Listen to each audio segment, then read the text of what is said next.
Frank Seddio.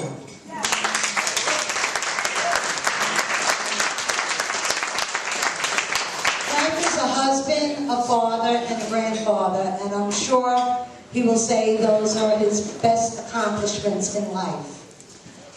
He is a lifelong member of the Thomas Jefferson Club. He's been involved in politics since he was a young kid, a few years ago. He started out on his various careers as a New York City police officer. He was there for several years, and then he left. I guess being a police officer wasn't dangerous enough, so he went deeper into politics. He became district manager of Community Board 18, where I worked, and I was his executive secretary. He was attending law school, and from there he left and he became the commissioner of the Department of Traffic. From there, he went on to be an assemblyman, then a judge, a surrogate court judge. Frank has had many careers in his life, but all of them he has excelled in. And what he has accomplished in his life, I doubt there's very few people in this room that could actually do as many things as he's done. He's also been the chairman of Community Board 18, and I think he holds the record in New York City for being a district manager and chairman of a community board. He was also involved in the startup of the Canarsie and Flatlands ambulance service. He started block associations, civics. He belongs to various charities. There isn't anything that Frank can't accomplish. If he told me tomorrow he was running for president of the United States, I definitely would believe it. He is truly a man of all seasons, and on a personal note, Frank has never changed in all the years that I have known him. He hasn't become arrogant or pompous. He's just Frank from Canarsie. And when he's your friend, he is the most loyal person that I know. He is honest, he's genuine, and he's very generous. So tonight I truly am privileged to acknowledge publicly that Frank Seddio, you're getting an award.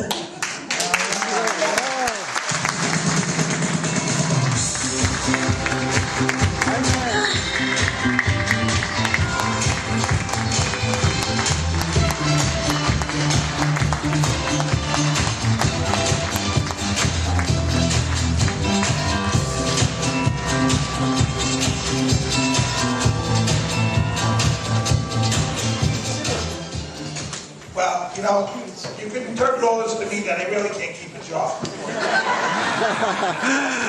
of all, I want to tell you how my relationship with this club goes back probably about 40 some odd years.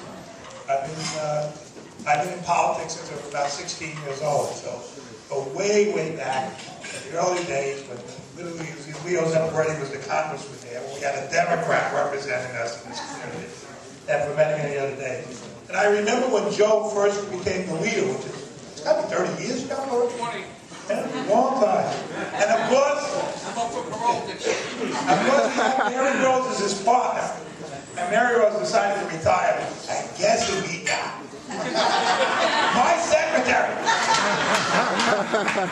Now, if Joe would have talked to me about Betty before he selected her as his co-leader, she might not be here today. Because I just learned, I remember she said that she was my executive secretary. Well, the truth of the matter is, she was like the boss. I was good. I learned a long time ago. You just say yes to women. You do what you want afterward, but just say yes. It's just the easier way to do things. But, you know, this is, we call our club the Regular Democratic Club. And we're really special. Because what we represent is the people of Brooklyn. We as organizations are the all-inclusive people who make sure that every group, every generation, every part of the borough becomes a player in their role in life in terms of how the political system exists. And this club is no different. I look around today and I see many of our Asian friends here, and I am thrilled. I am so happy that you are in the largest growing community in Brooklyn, is the Asian community. We look forward to having you as a part of this process. We have always been about immigrants, the Democratic Party. From the earliest days until today. From when the Irish got off from the potato famine till today, when a whole absolutely myriad of people, this great mosaic that's known as Brooklyn. I even include the hipsters in that, because my satisfaction, let me just tell you, my satisfaction about the hipsters is all those families who moved out to Long Island and East Cupcake and all those places, our revenge is their kids are moving back here in Brooklyn. See them around all around us. So we continue that mosaic. We move generationally. We go forward to ensure that when we are going to speak to the people of Brooklyn, it's for all the people, for all of the groups that make up our home. That's such a great place to live in. Now, you know, there's a very big difference between southern Brooklyn and northern Brooklyn. The fact is that we are the average people. Up there, they have a lot of money up there in those neighborhoods. You got to see what's going on in Williamsburg and all that. But you walk around, I'll never forget, my wife and I were in a restaurant, and I was sitting there in this very fancy place, looking out the window at this wonderful luncheonette that serves the best food in the world. Italian food, of course. And by the way, if you haven't eaten good Chinese food in your life, you've not really experienced great food. I remember, not to throw names out, I remember going with Ed Koch to Chinatown around 1981, and with Tony Genovese at the time and John Cicero, and we ate some of the most wonderful food in the whole world. And I remember going to Chinese New Year parties in Chinatown, as it was known then, and I remember saying to my friend, "What am I eating?" He says, "Don't ask, just try it." It was really great, by the way. And it didn't even have Parmesan on it. And anyway, we were at this one restaurant that time, and they're serving me these little petite little things. Some guy comes along with some things, it's a pumpkin something in this little cup. And as I lift it up, I'm looking out the window watching a guy eating a veal cutlet Parmesan here at the other store across the street. And of course, I told my wife, "You gotta excuse me a minute, I gotta go outside." And I came back full. I got to tell you a quick story, by the way. And this is very important. Now, Vinny's over here. Now, this is really very important. If you noticed, I got in here very early tonight. And this is the reason. Because there was a time when this priest in this neighborhood, right in this very neighborhood, was going to be honored for his 25th anniversary. And this state senator, this Republican, I think he might have been, Republican state senator, was one of the parishioners of the church. And he was going to be at the dinner. And the dinner began and started, and it might have very well have been held here at the time.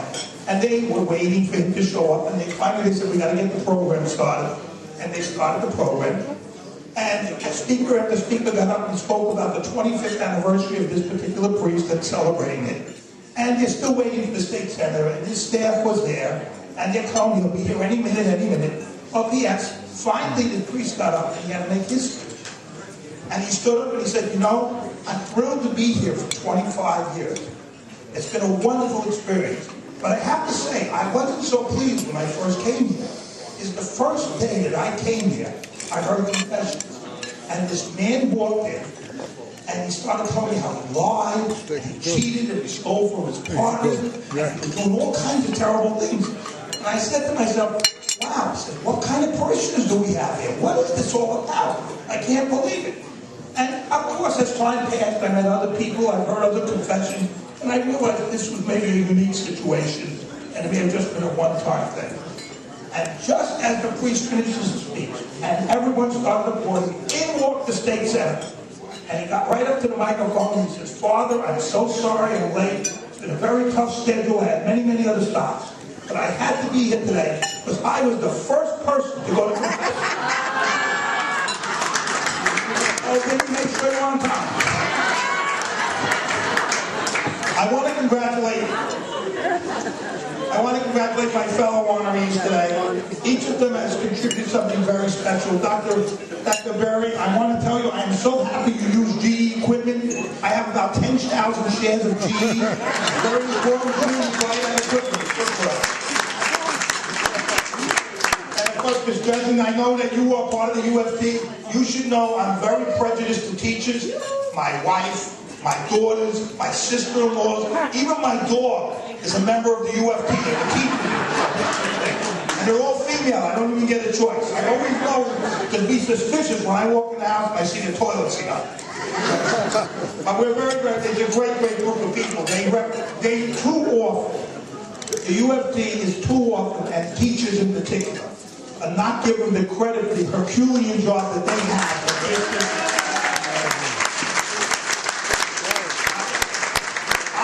Figure it out. They have the same teachers teaching in the same schools, doing the same job, and suddenly they're no good. There's something wrong with the equation when we have a mayor who doesn't appreciate the quality of the people we have. And Mr. Gordon, I'm not sure that we've met yet, but I'm looking to do that tonight. I hope before I leave here we have a chance to talk with each other.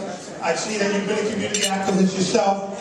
In reading your biography, I remember that story of that time when that young man was beat up and there was no action taken. I was a police officer for 23 years, by the way. And I was a community affairs officer here in Brooklyn, right in Brooklyn South.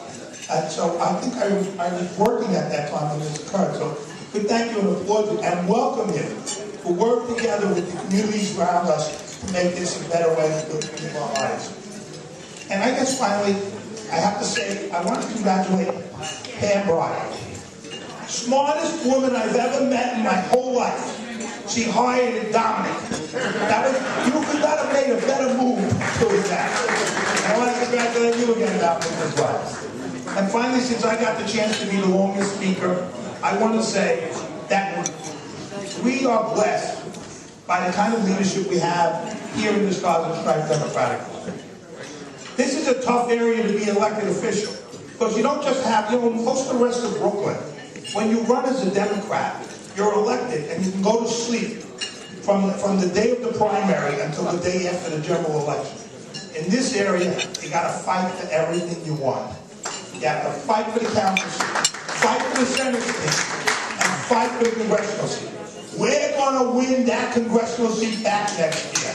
We're going to have all of you and 1,000 other members of Brooklyn working in that campaign. And just remember, Staten Island is really Brooklyn South. Most of the people that live there came from here. So we're going to remind them where they come from and elect the guy who's going to make the difference for all of us. Thank you, Benny. Thank you, Joe. And thank you, but best of all, my friend Peter, who I know now for over 30-some odd years, and has been not only a friend, but one of the great, great assembly members of our district.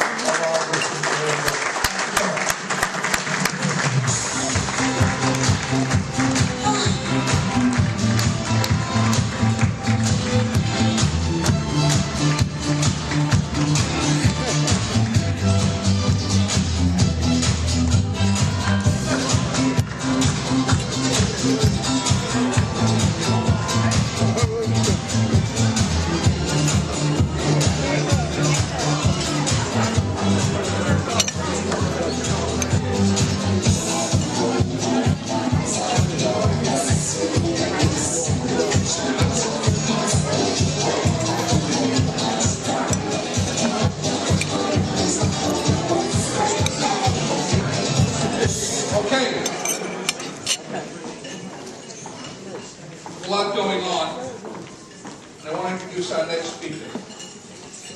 And he's been my friend for close to 40 years. I'm a little older than him, but not by much. But he's been an outstanding public official in many of his public roles as the Deputy Borough President of Brooklyn, as the President of the New York City Board of Education, in a position where he respected teachers and the work they did, and as the Controller of the City of New York. And last 4 years ago, when he ran for mayor, when everybody said that it was impossible, he came within 5 percentage points of beating a man who spent over $100 million to keep the job.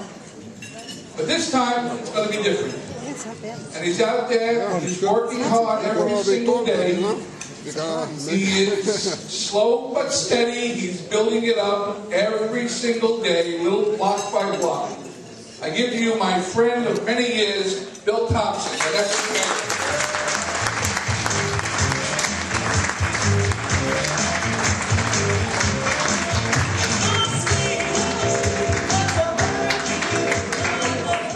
Thank you, Joe. To you, to Benny, to Peter, to all the elected officials.